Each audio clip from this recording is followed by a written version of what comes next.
brick. Okay, cross next so crisp. But I'm trying to rob you, you catch a fist. For real, get shot, then niggas switch. Okay, I really came back on my shit. My bands be mobile.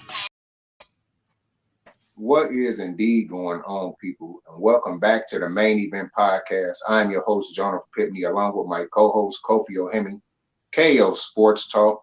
Now, we are supposed to have a special guest coming through, BANE. He is supposed to be the special guest to represent the Packers. And BANE, if you are here right now, just go to the link down in the description so then you can be able to hop right on. But right now, what's going on, CG? How you feeling? How you feeling, bro? CG, what's going on, my homie? Yes, sir. Yes, sir. So, of course, the Chicago Bears, the last time the Bears did take on the Packers, I did reiterate it a little bit earlier today. The Bears was 3-2. Justin Fields was starting to look better and better every week, and we thought, man, this is the week that we take down the Packers. Of course, it did not happen. It did not happen. The Bears ended up losing that game 24-14. And of course, we got the infamous I Own You segment from Aaron Rodgers. So, Kofi, how do you feel about this matchup? What's going on, Khalil? How do you feel about this matchup, man? I'm not feeling too good about this matchup, especially the fact that the NFL flexed this game to Sunday Night Football. Now, we all know in history's past, every time we face the Packers on Sunday Night Football, something bad is bound to happen. That even Bears fans, right? It got so bad, even Bears fans, they're trying to petition to be flexed out of this Sunday Night Football. I mean, I don't know what the NFL has against the Bears, especially like even this season, earlier this season, beginning of the season, they made us face the Los Angeles Rams. I wasn't a big fan of that being flexed to Sunday Night Football. And now they're trying to flex this game for the Bears and the Packers. I'm like, nah, man, no. I don't want to be embarrassed on Sunday Night Football in front of a national audience like that. I mean, and like even with Justin Fields coming back, you know, we still have a slight chance of it being slightly competitive. But at the end of the day, this Packers team is just way too strong. We're dealing with so many injuries. Granted, Allen Robinson and Justin Fields are coming back. I still don't feel good about this game. I still feel like I have a feeling it's going to be a blowout with everything. With everything leading up to this point, it just doesn't look good, man. It don't look good. It really don't. Just before we continue, he said he doing well. Will we be busy tonight? Just stop by to say what's up. Cool, I man. shouldn't be busy tonight. Well, if you know Kofi by now, Kofi always got something going on. Kofi a very, very busy man. So I don't know if Kofi able to stop by and do some things, then he will stop by. CG, you know me, I'll be flipping between your channel and Mr. YTC channel. So if everything go right, you know I'm gonna stop by always. And what's going on, Thug Cat? What's going on, sis? How you feeling? Oh, you busy tonight? Oh, okay, you busy tonight? Okay. Okay, there. I'm about to say shit. Either way, man, I know you be busy too. You got about four six gigs going on yourself, so I already know, man. I appreciate that you did stop by and say what's up. Always salute to you, and thank you for sharing the video as well on your community post. So then your people can also come in and check out our channel as well. But back on subject, yeah, man, I look like Zion Williamson. I'm sorry. I'm not trying to get big. Yeah, I know. Oh, it's all good, man. Once again, BANE, if you are listening, the link is in the description. So make sure to get to the link so then you can be the guest on the channel, because you are supposed to be the special guest. And I did tell you about it yesterday. So if you're supposed to be on, remember the link is in the description. So make sure to hop in. But yeah, man, it's gonna be rough, man. Yeah, Justin Fields is coming back from cracked ribs. Allen Robinson been gone for a handful of weeks. What was the injury that he had suffered that kept him out this long again? Wasn't it like a hamstring or something like that? I think it was a hamstring. It was a hamstring injury. Injury, yeah, a Okay. hamstring injury. Okay, I don't know if it was how severe it was, but even Roquan Smith, who suffered a hamstring injury, was willing to come in and Hmm. still play his ass off. So I don't know what it is with Allen Robinson. Maybe he might be saying this is his last year in Chicago, unless Matt Nagy is fired and then they give him his money. Then I'm pretty sure he'd definitely be willing to come back Him in and because Ryan that Pace, they can both go. yeah. Yeah, but I'll say, but the lesser of two evils, I'd rather for Matt Nagy to be gone because even though Ryan Pace is incompetent in many ways, he has brought in beloved draft picks that we still love, still to this day, that's contributing to the team. And how many playoff wins do So, we have? 0. yeah, yeah, because the most important product that we need still hasn't been able to perform, and that is the quarterback position. How well do you think the quarterback will be able to play in this game now that Justin Fields coming back from that injury? Well, now that Andy Dalton is out, I'm glad. I don't want. I mean, I'm glad. How should I say it? Andy Dalton, he's been a trooper. He's been a good teammate for this Bears team. But I think for the betterment of the team, you got to let Justin Fields play. I think even Tony Dungy, he was also talking about it. I saw it in one of those NBC Sports broadcasts. He was talking about how invaluable it is for rookie quarterbacks to play in their first season, because he was talking about how Peyton Manning, how he played in his first season, even though he threw for like 28 interceptions. That first season was very invaluable because he learned a lot from that season, as opposed to just sitting on the bench and just watching. Because it's one thing to just sit on the bench, and it's another thing to also learn and at the same time play the NFL in-game action speed, because you're in the trenches, you're actually in the game, and when you're in the game, you're Right. actually learning on the job. And so when you're getting a rookie those reps in those games and getting them up to the NFL speed as opposed to college, because you already know NFL is way more faster than college football, is going to help Justin Way back. Fields with his timing of the ball, knowing when to get the ball out, knowing when to make the proper reads, knowing when to make those adjustments at the line of scrimmage. Those types of reps are going to be important for him, for not only for this year, but for many years to come, depending on how long Justin Fields plays. And that's what it's all about. It's all about Justin Fields' development at this point. He's got to get all those games in as much as he can, so we can be able to so he can be the franchise quarterback going on for this future. Absolutely. Absolutely everything you said, I agree with wholeheartedly, because if it wasn't for that rookie season that you explained with Peyton Manning, if he did sit that following year, his first official year starting would have been terrible. Everyone probably would have been calling him a complete bust, a complete waste of time. They probably would have been calling him I forgot the Chargers quarterback name that was just Ryan Leaf. absolutely terrible. Right, they'd call him Ryan Lee 2.0, and everyone would have ragged on him basically like they did Ryan Leaf, even though 20 some years ago, 22, 23 years ago, NFL was different.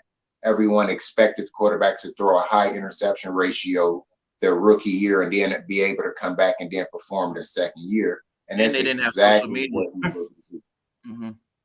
Exactly. That's exactly what he was trying to do. So in mind with Justin Fields, yes, those reps are very, very important. And hopefully by next year, he can take that Peyton Manning type of step. And it don't be a Ryan Leaf type of step, because Mm-hmm. it's very rough. And it's going to be even more rougher because even though when he does fit the ball in those tight windows, it seems like the wide receivers can't find a way to hold on to the ball. The main culprit is Cole Kmet. Oh Now I my was God. watching, yes, now I was watching Sports Talk Chicago just a little bit earlier, and he was basically calling Cole Kmet a bust. Do you think Cole Kmet a bust, or was it just like he just need to make a few more adjustments and then his game will be a lot better? I just think he just needs to make adjustments, man. Like he's really got to hold on to the ball. It's like sometimes whenever I see Cole Kmet in game, it's like it just seems like he's so hesitant or something. Or like when he's trying to catch the ball, or sometimes like he's always trying to play it safe. Like last game with the Cardinals, it almost seemed like he was trying to play beach volleyball, trying to catch the ball. And then when he tried to catch it, it just tipped off of his hands, and then it got picked off, and that pretty much just changed the whole momentum of the game. And so Cole Kmet, like you went to tight end university this past season, man, and the whole purpose of it was to become a better tight end, man. I don't know what you learned from there, but you need to do better, man. Like Cole Kmet, he needs to be a better player because even in his rookie season, he's had this problems, and coming into this season, it's still the same problems. He's having problems trying to catch the ball. At times, he shows flashes of like being like that type of franchise tight end, but it just seems like most of the time it's like he's always dropping these passes, or whenever he catches the ball, it's like he doesn't like duck down, right? He doesn't put down his chin strap and tries to mow down the defenders. Like, dude, you're 6'6", 6'5", 6'6", 260 pounds. Dude, use your size, use your athleticism to bully these DBs, because these DBs, they're at least 180 to 190 pounds. Dude, use your size to push them down. Just like with Tony Gonzalez, the way he did it. He used to mow down guys, or oh my God, I'm forgetting his name. The guy who plays with Tom Brady, that tight end, Robert Gronkowski. Yeah, they use their size, and to bully them. And so, dude, you should do the same thing too. George Kittle, he does the same thing. So I don't know what's going on with Cole Kmet, but he needs to get his head out of his ass and start playing actual real football, man. Absolutely, because he showed that last year. Maybe is it because last year when he was doing that, he wound up suffering an injury to his shoulder, like he did against the Packers last year, because he was running people over. He was constantly trying to make a huge impact type of plays, trucking guys down. Yeah. And then right after he suffered that injury, ever since then, now he is, instead of running over those little DBs, now he's trying to out-juke them. You're not going to be able to out-juke those guys. The first thing they always going to try to go for is your legs, because you 6'7", 260 pounds. Use that stiff arm, run them over, and get the first down every single time, exactly like you said. But the most important thing he's got to bend down. You got to bend down so they won't get you on your legs. Right, but the only how that's going to happen is he has to catch the ball, and he's having so far this year, he's constantly dropping the football, and it just had me looking like, man, maybe Jimmy Graham and Jesse James should be in there just a little bit more, because when they catch the ball, they're going to get physical. They're going to try to they already know they're not going to out-juke you, so they're going to what they're going to do, they're going to try to run through you. They're going to try to make you pay for it every single time. So I don't know what it is, too. We both are just in question with every goddamn thing that's been going on this season. And speaking of Jesse James and Jesper Horsted, it's particularly Jesper Horsted. They need to get Jesper Horsted more in the game plan, because we already know Justin Fields, he has a great connection with Jesper Horsted. I mean, going all the way to their preseason games. That one game where he threw that he thread the needle to a couple of those Tennessee defenders. Like Justin Fields was able to get the ball to Jesper Horsted, where he was able to catch it. The same thing he did when he faced the Raiders, and with I think with the Steelers, he was able to thread the needle to him a couple of times. So they really need to get Jesper Horsted involved in a game plan against this Green Bay Packers, because we already know that Justin Fields and Jesper Horsted, they have a great connection.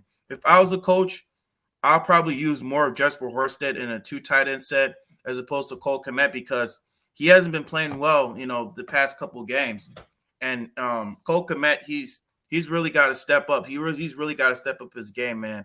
Or, I mean, I don't know. I don't want to say bad stuff about him, but he's got to really, wake up. Yeah, you got to get it like you Yeah. already said, man. He has Mm-hmm. to get his head out of his ass. It's very simple as that. Matter of fact, I'm just gonna say it one more time, and after I'm not even gonna bring it up no more. Um, Bane, if you are watching, the link is in the description. You're supposed to be the special guest. We already told you what time it was going to be, 5:30 p.m. You didn't hop in right away, so we pushed it back 20 minutes just to give you an opportunity to hop in. And that's gonna be the last time I'm gonna mention it. After that, like I said, fuck them. So anyway, Whatever, man. anyways though, right? Anyways, but this is gonna be a real tough game for the Chicago Bears. All I've been hearing on the radio all week, how Justin feels. Just everyone is questioning how well will he perform after coming back from that injury, and how hurt will he be just going into the game, and what type of protective jacket will he be wearing to protect him, and how limited will he be in running the football. I don't believe it's going to affect him running the football. What's going to affect him is his possibly his confidence in taking the hit. How quickly will he fold? Will he try to fight for those extra yards? Or the moment he get touched, will he go down like a sack of potatoes? That's the part that really. That's the part that question. That's the more important question that I have about it. You know, how tough will he be in this game? Because I know for a fact I've had cracked ribs before personally. You don't come back that quickly from cracked ribs.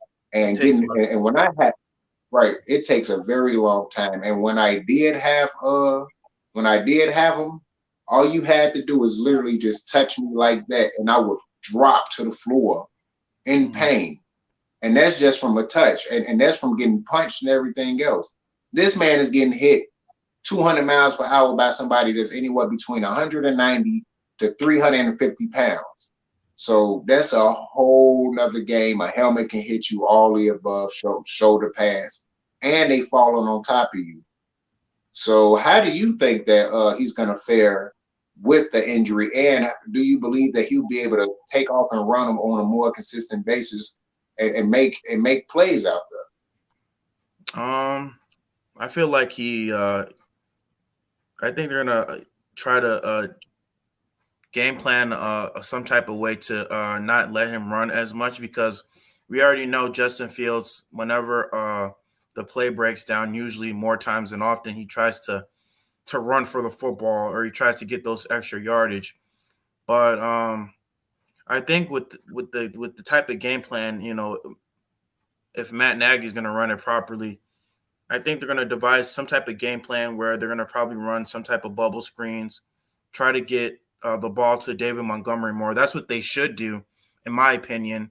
They should really devise a game plan around trying to run the football a little bit more, as opposed to trying to run it, because you want to protect your quarterback.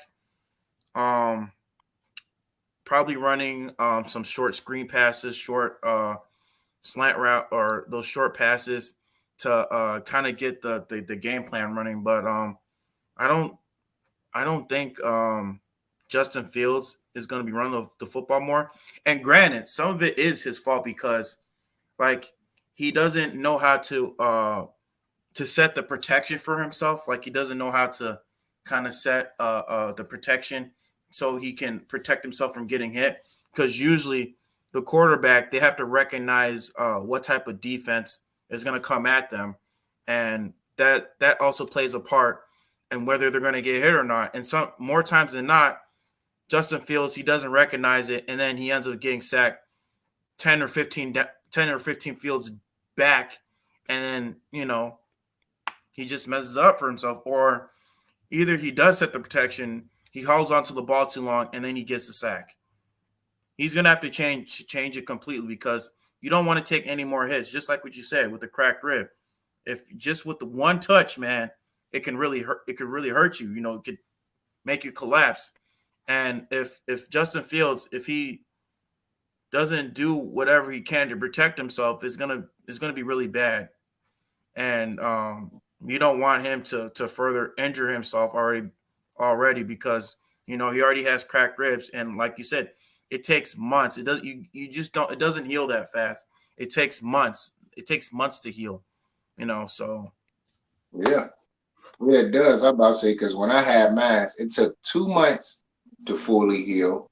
I told my coach I cannot spar. Do not even think about putting me in there. I can still hit the bag. Even hitting the bag hurt.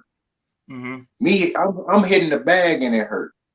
And it took about 2-3 weeks for that pain to go away. And then it took another month before I can even take a punch to the body because it do hurt that bad. Like I'm talking about just raising your arm like this on either side that is broken on or cracked on. It still Man, hurts. it feel like someone stabbing the hell out of you. So he playing football, so I know it's definitely going to be rough. But like we did speak on it briefly before, Akeem Hicks and Allen Robinson, he is also coming back as well. I don't know how healthy Akeem Hicks is going to be because, of course, I believe the last game he did play was against the Packers when he got the sack, and then right after that, re-injured with the groin. It's been a lot longer since he played then. I believe he's probably closer to being healthy in this game than he was when they played the Packers in the last game. What type of big ass impact do Akeem Hicks bring to the table, not only with the pass rush, but also being able to stop the run?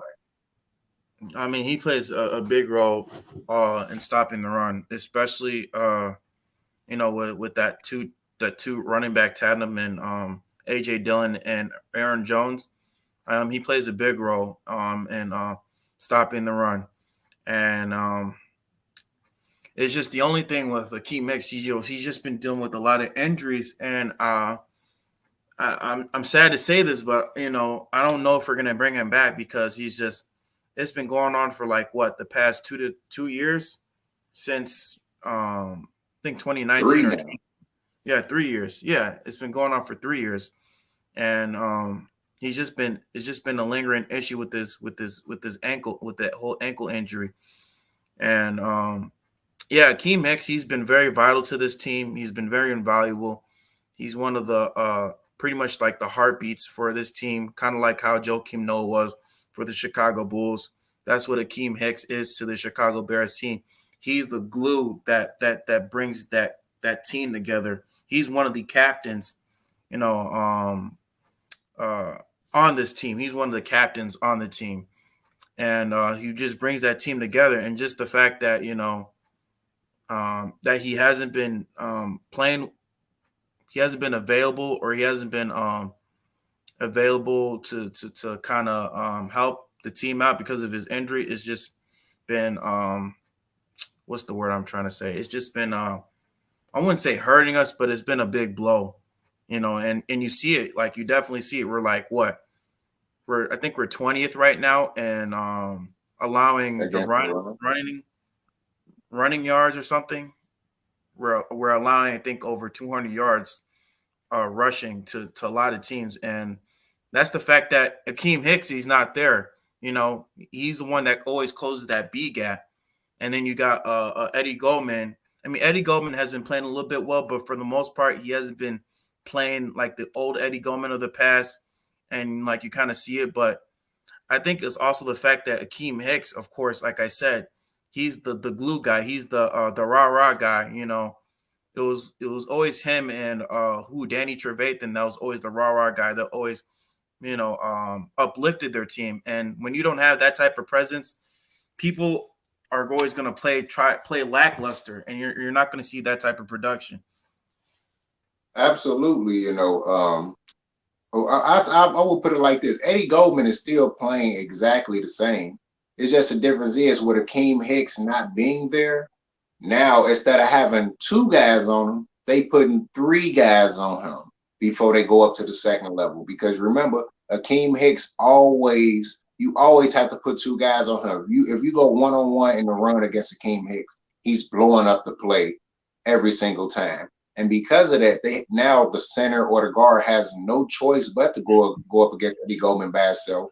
And that's what frees him up, because we already know his big ass is going to rip through that guard and center. And he's going to be able to destroy the play as well. So missing that key element, which is Akeem Hicks, and of course Khalil Mack being gone for the remainder of the season, Those two ingredients is probably the main blow to the defensive line, and that's to me that's the reason why they are able to make those type of games, because we seen it last year without Eddie Goldman, who was Akeem Hicks there. They was able to blow up the middle a little bit more because it wasn't that big stout guy. We saw it in 2019 when we lost Akeem Hicks. Even then, they was able to get more than a few rushing yards. Even though the Bears still allowed about 96, 97 overall rushing yards, that still wasn't something that we was accustomed to, because in 2018 they allowed far less. I think it was maybe 80 rushing yards at that time, because both of them was able to stay healthy, and they did it again in 2017 when they weren't allowing a lot of rushing yards, when both years the Bears was a top team in defense. So yeah, hopefully Akeem Hicks is able to play in this game, because if he is and he's 100%, then that definitely put another element on their defense. Even though Khalil Mack is not there, they still put that drastic element that we need, not only in the pass rush in the interior, but also to be able to stop the run. And we definitely going to need it next week, because we're going to face Dalvin Cook and the Minnesota Vikings. You already saw what Minnesota did to the Pittsburgh. Oh, yeah. He ran for over 200 yards, and I think he had like 50 yards receiving plus or something like that. So that's definitely something that the Bears desperately need. And we're missing Khalil Mack, the Kirk Cousins killer. Yeah, we're definitely going to need that in the mix right away. Now, of course, Allen Robinson is rumored to come back as well. I'm happy that we got Eddie Jackson back, because he definitely made a great difference against the Cardinals, and he's going to be able to make a difference in this game as well on the defensive side of the ball. But back on the offensive side of the ball, of course, Allen Robinson is coming back. What element do you think that he brings to the table, even though he's not having the best year? I mean, like I said, like Allen Robinson at times, he commands like double teams, or like they have usually like when they're playing in the slot, like sometimes he can be a problem, because you already know how great his route running is. A lot of DBs they find it very, very hard for them to stop Allen Robinson, because he's had such great route running skills, and sometimes he might command a double team, and sometimes that at that point it opens up the offense for Darnell Mooney, Marquise Goodwin, or other receivers to get open. And so even though he's not having the best years like he's had like the past 2 years, I mean, Allen Robinson, he's still like that number one wide receiver,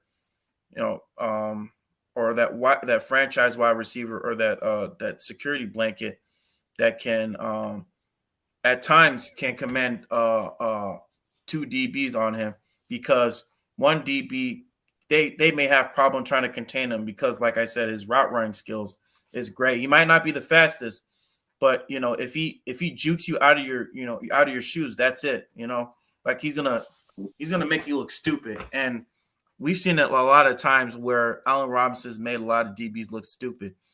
So it's gonna be big for him to come back, especially because Green Bay's secondary has been playing so well. I think their defense overall is ranked 5th so far this season, and but especially like their secondary, their secondary has been playing especially well.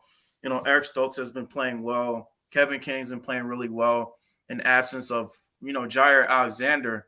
I don't know if Jair Alexander is going to play in this game or not, but he's questionable. I heard he is practicing though. He's practicing. I don't know if he's playing though, but they've been playing their defense has been playing really, really well. That's one thing they really don't talk about, but their defense has been playing really, really better than their offense. And the Bears offense is gonna have to step up their A game, because Green Bay's defense is nothing to be played with, especially with their run defense with Kenny Clark, those guys up front. They know how to stop the run. And so they're going to have to figure a way to get David Montgomery and like Khalil Herbert involved in the run game if they ever want to have any type of success with this offense.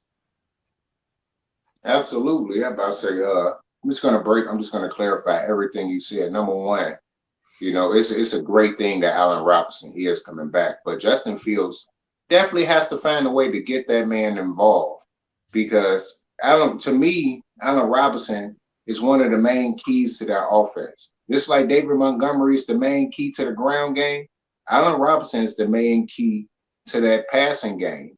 If you get Allen Robinson the ball, if you're able to get him 5, 6, 7, 8 catches in the game, that's gonna blow the doors open for Cole Kmet if he's able to catch the ball. Jimmy Graham, Jesse James at the tight end positions. If you continue with the wide receiver position, Darnell Mooney, Marquise Goodwin, Demir Bird, who got plenty of time last week and the week before that I've been clamoring for the Bears to be able to work him in anyway. I don't even know why you even brought the guy in if you wasn't going to get this man the ball on a more consistent basis. I don't get anyway. That. Why they don't use him enough. Right, exactly. But Allen Robinson is that missing ingredient that the Bears been missing over the past few weeks. And with him getting the ball, that definitely is going to open it up for everybody. So hopefully they're able to get him involved, and that can make things a lot easier for him.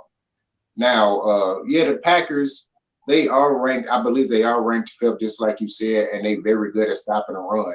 But even with that, the Bears still was able to run the football on them, much like they've been able to do damn near everybody all season long. I believe that the Bears can still be able to run the football on them, but it doesn't mean a goddamn thing if they cannot score touchdowns. Field goals will not win you this game against the Packers.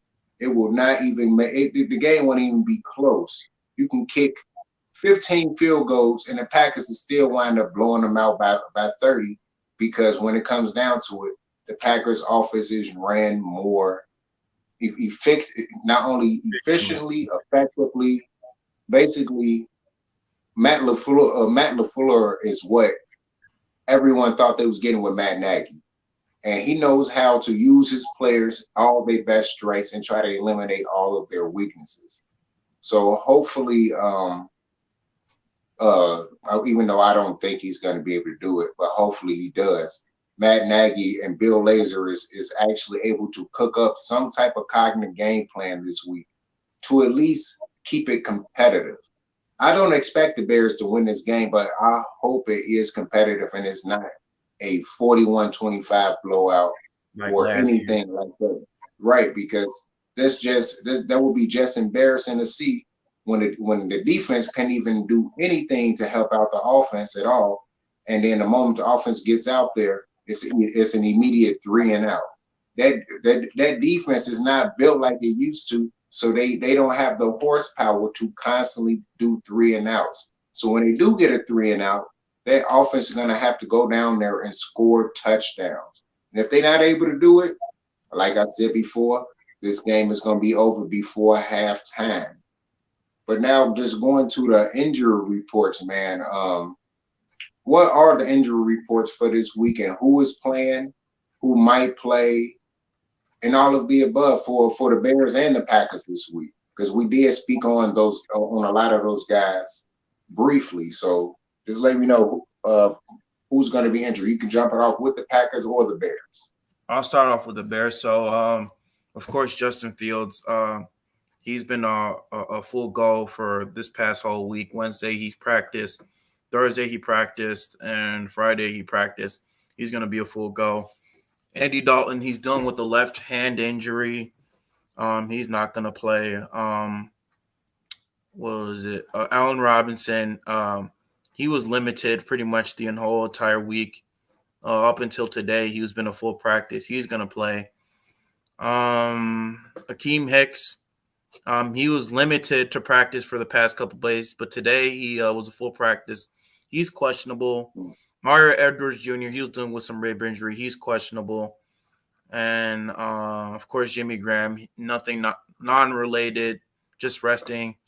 David Montgomery, he was dealing with a shoulder, groin, and glute injury, but he practiced today. He's going to be a full go. And Okay. and as we go on to the Green Bay Packers, Devontae Adams, he was dealing with a hamstring injury. Wednesday he was limited to practice. Thursday limit, and today he was also limited, but he's expected to play. Aaron Rodgers, he was dealing with some type of toe injury. He didn't practice Wednesday, Thursday, but Friday he was limited, so he was a full go. Marquise Valdez-Scantling, he's had back injury. He's had a minor back injury, but he's expected to be a full go. He was limited today. But and David Bakhtiari, he's dealing with some type of knee injury. Of course, he's had that torn ACL. He's just coming back. But whatchamacallit, he didn't practice at all this week, so he's going to be out. And Randall Cobb, he's also going to be out because he's dealing with some type of core injury. But other than that, that's so far, that's the injury report. Okay, now I did hear something funny on the radio earlier, which I don't know if they're gonna do. What was it, 670 to score? Yeah, it was 670 to score when they was talking about what the old school players would have did if they would have even dared to put the injury report out that Aaron Rodgers, the quarterback, hurt his toe. The first thing they would have did was, even with sacking the quarterback, they would have stomped on his goddamn foot. It wouldn't have meant which foot it was, but they would have stomped on his foot in the middle of the sack, and would have tried to re-injure him and get him out the game. I don't know how malicious or angry the players is going to play in this game, especially with the season going the way it is. But if I was on the team, I would definitely stomp the hell out of his foot, because I'm like, any injury, any goddamn injury I have that's coming from a quarterback, and I'm a defensive player, I'm attacking it just like they should. But I'll be attacking of course, his legs. I'll be tackling his legs. Hell yeah, I'd be trying to do what Marcos Maidana did to Floyd Mayweather when he bit his hand through the glove. Do something, shit. Oh yeah, I know, right? Or what that one Packers defender back in the 80s did to Joe McMahon. Jim McMahon. Yeah. No, don't do no shit like that. That was a little. I'm surprised the fans ain't stormed the field and try to kill that man. Even when I looked at that replay now, I'm like, I'm surprised ain't nobody tried to just smoke his ass right then and there. That shit was fucking ridiculous. Dude, I still remember that play when Anthony Barr, when he tackled Aaron Rodgers and he gave him that shoulder injury in 2017.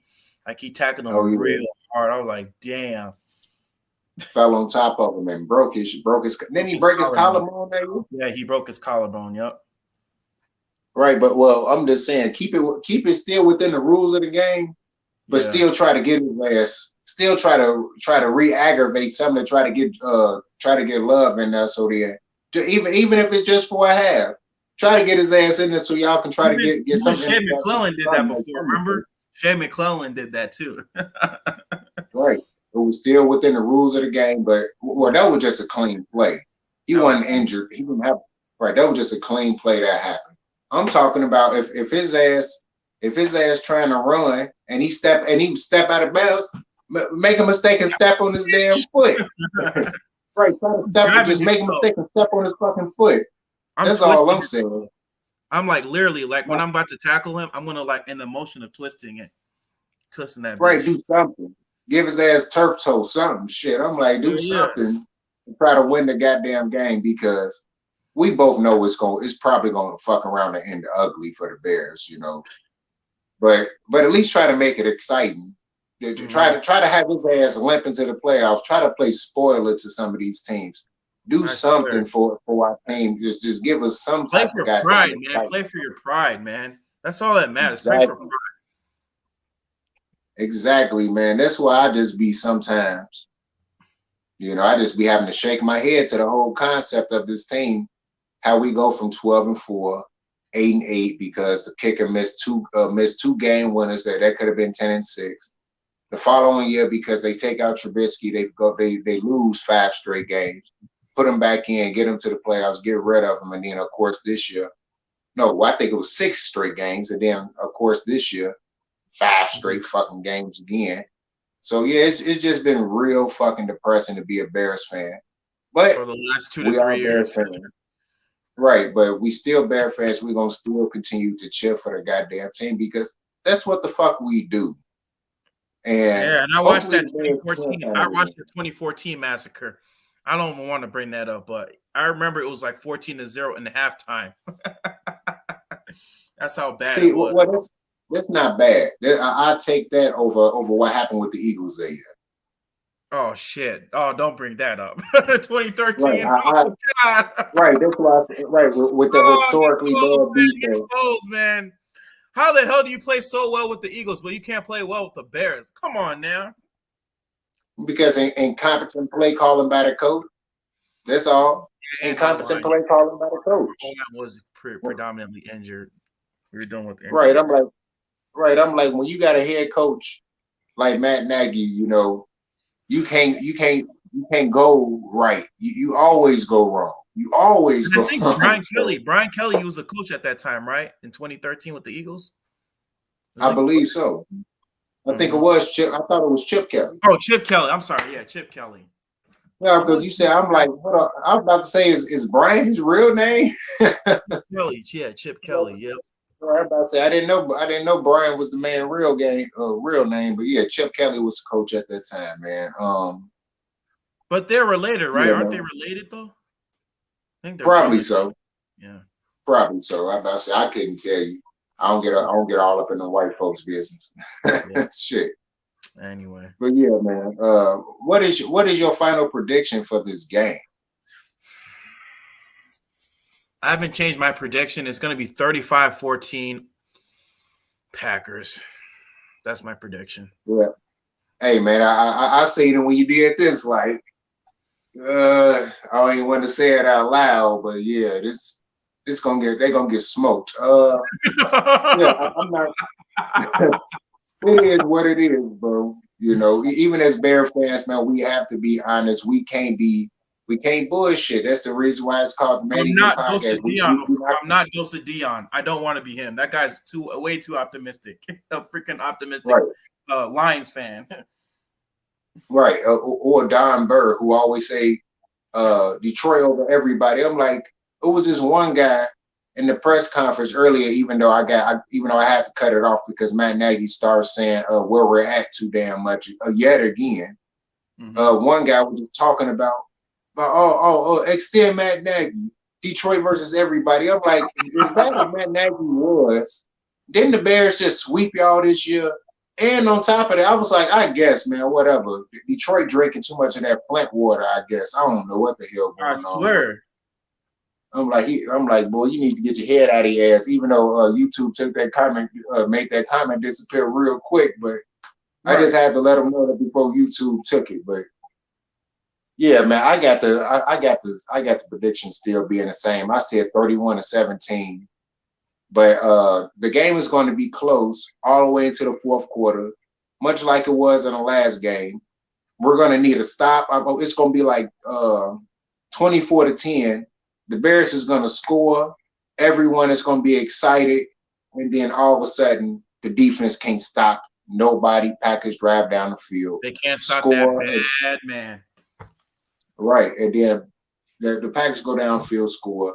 The Bears can't find a way to muster up the energy to go back on offense and repeat the same thing they did in the previous drive.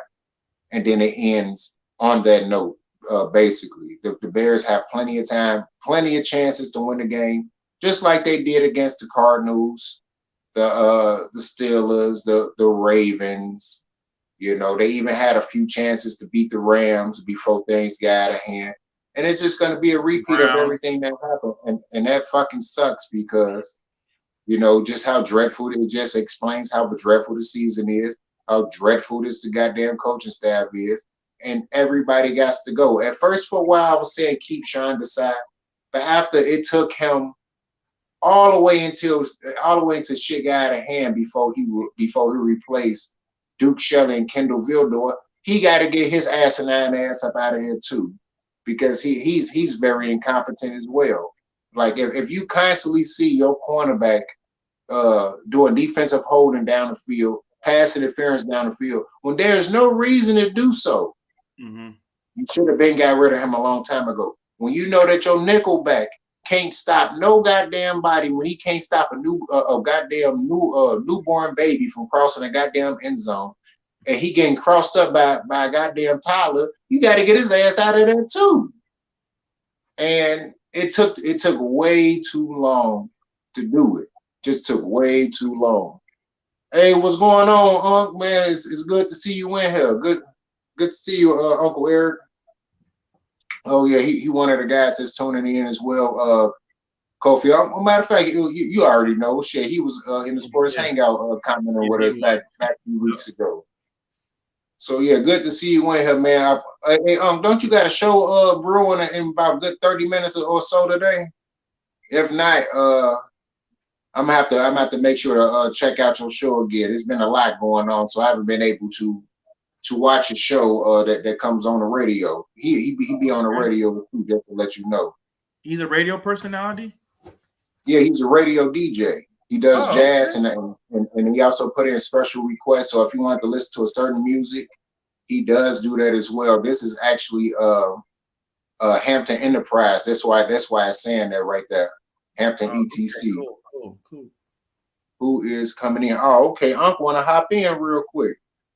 I say we usually don't allow people to hop in, but I'm gonna give you a shot this time. Yeah, because so BANE doesn't want to come. Right. Yo, what's going on? How you feeling? What's going on? How you doing, nephew? I'm doing good. How are you, sir? Hey, how you doing? We doing good. We doing good, man. The special guest didn't want to come in. Seemed like we lost him for a quick second, but BANE didn't want to come in. So yeah, Uncle will be back sooner or later. Once again, the link is down in the description. So if you want to hop in. Yep. What up? What's going on, King Papers? I haven't seen you in a good while, man. Good to see you. What up? Need to clean house in the off season. We're about to get embarrassed on national TV for the next 2 games. Whoa. And that starts with Ted Phillips. Ted Phillips needs to go. Oh, definitely. He's been that president for over 20 years, and we've been to the playoffs 5 times. We only won 3 playoff games, 1 Super Bowl appearance. That's definition of mediocrity. Yeah, but how you feeling, Unc? How you feeling? Oh, I'm doing pretty good. Thanks for asking. I don't know if you can see me pretty good. My light the best.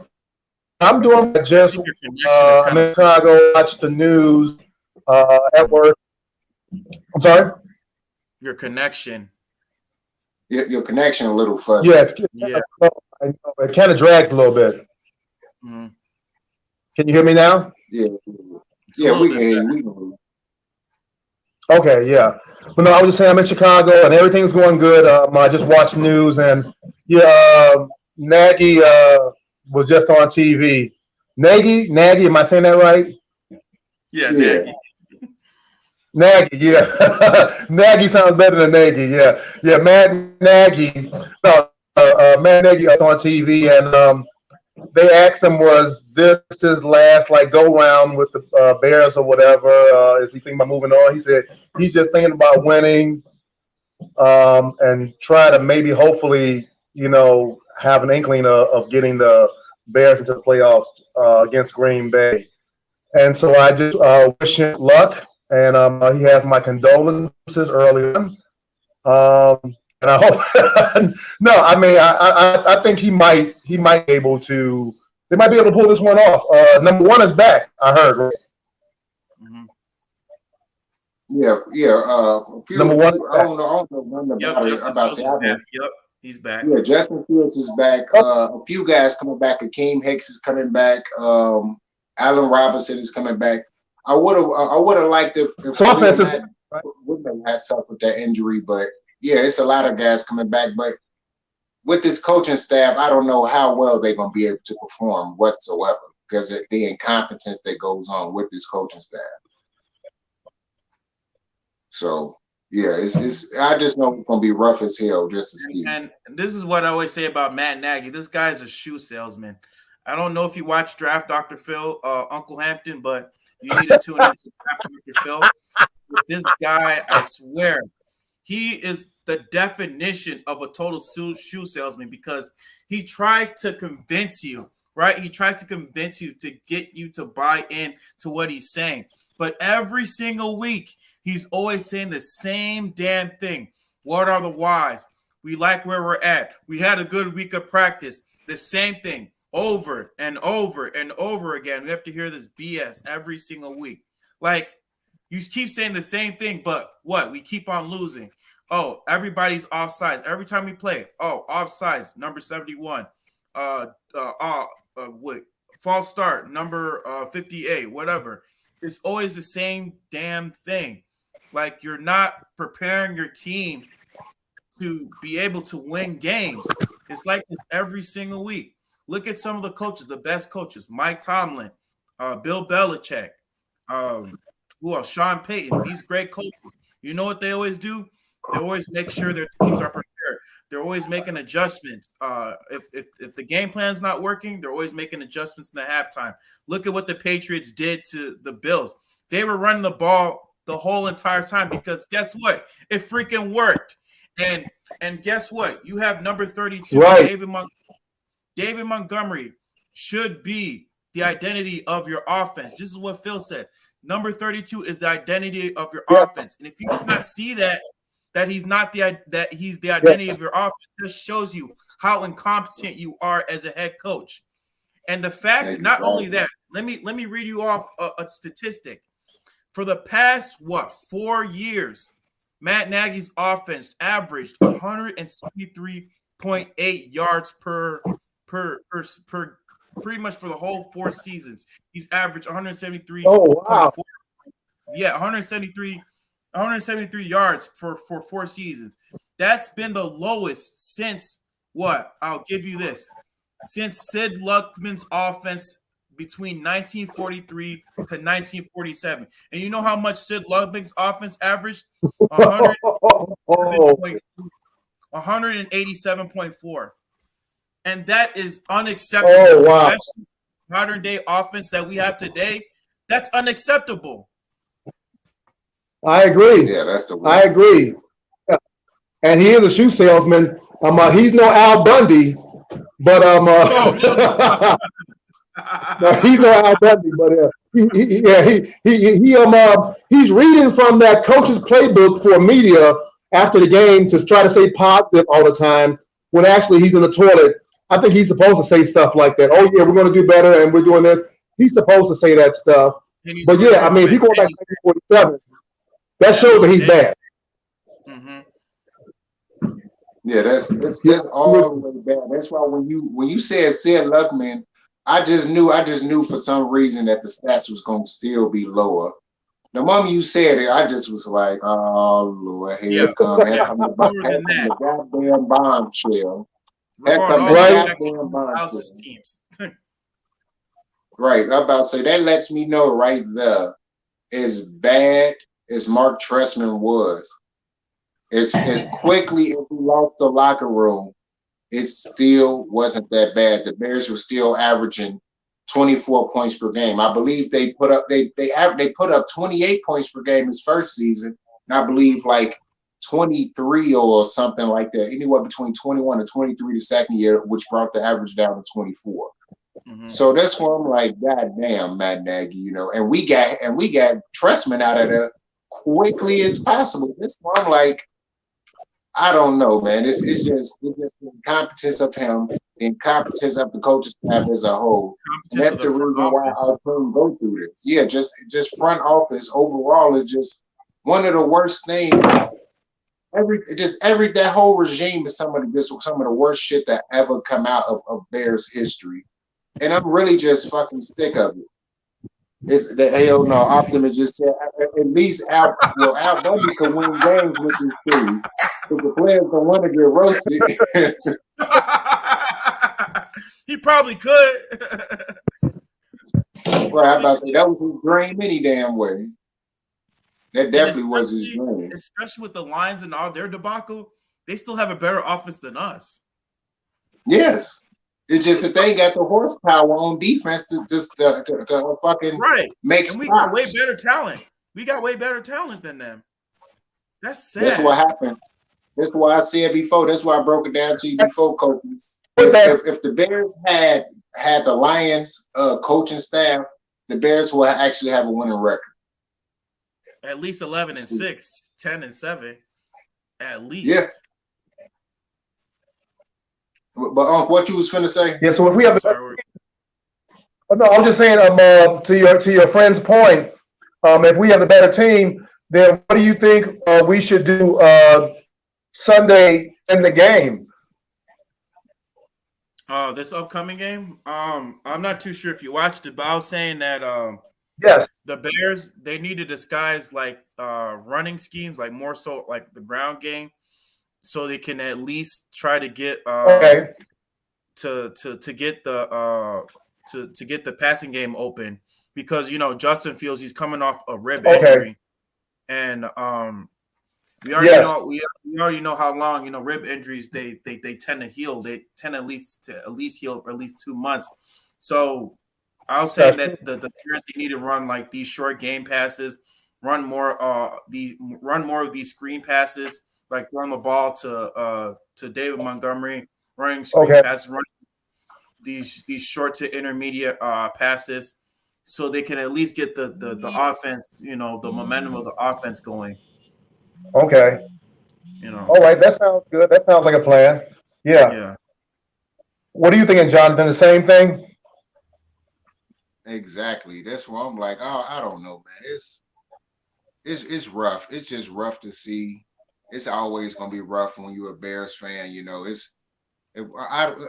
sucks. It sucks, that I was born in the late '80s, and I couldn't get the chance to see all the goddamn winning that you and my father got the chance to see. Glory days. Got to see back in the day, because god damn, it's just been rough since the '90s. Just growing up and watching the Bears football in the '90s, the early 2000s. Well, the early 2000s was at least enjoyable.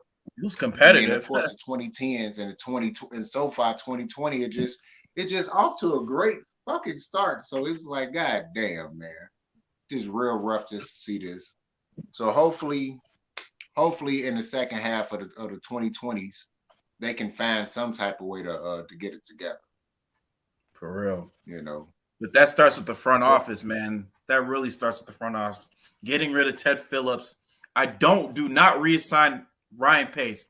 They need to let him go. I'm sorry. I know, Jonah Pitney, you have a different opinion, but they need fresh new faces, man, in my opinion, because Ryan Pace has been there too long.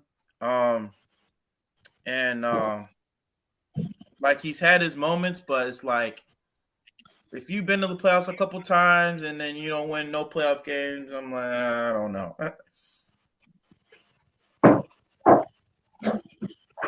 Well, we already know what's going on, but it is what it is, though. Yeah, you ain't got to remind me, Jay. We already know Aaron Rodgers owns us. Right. He's 22. He's 22-4 against us. 22-5. The Bears, yeah. 22-5. Well, but still, it is what it is. It is what it is. It's still bad. It's still bad. I'm about to say it's pathetic. It's still bad, but Kofi, I know you got to get out of here in a minute. You got business to take care of. I'm happy that you was able to actually be a part of the podcast. So I do appreciate the fact that you was able to hop on. Do appreciate it a lot. But this is going to be the end of the Main Event podcast. So just remember to like and subscribe to the channel. Let me see the comment real quick. Ken Capers round something. Okay. Under Pace, the Bears have had 9 different starting quarterbacks. I heard that on another channel. That's unacceptable. Yeah. Under Pace, it has been that many starting quarterbacks, and that is very, very, very unacceptable. Wow. But I just want to just before we go though, just remember to like and subscribe to the channel. Also, to remember to subscribe to Kofi Ohemi's KO Sports Talk.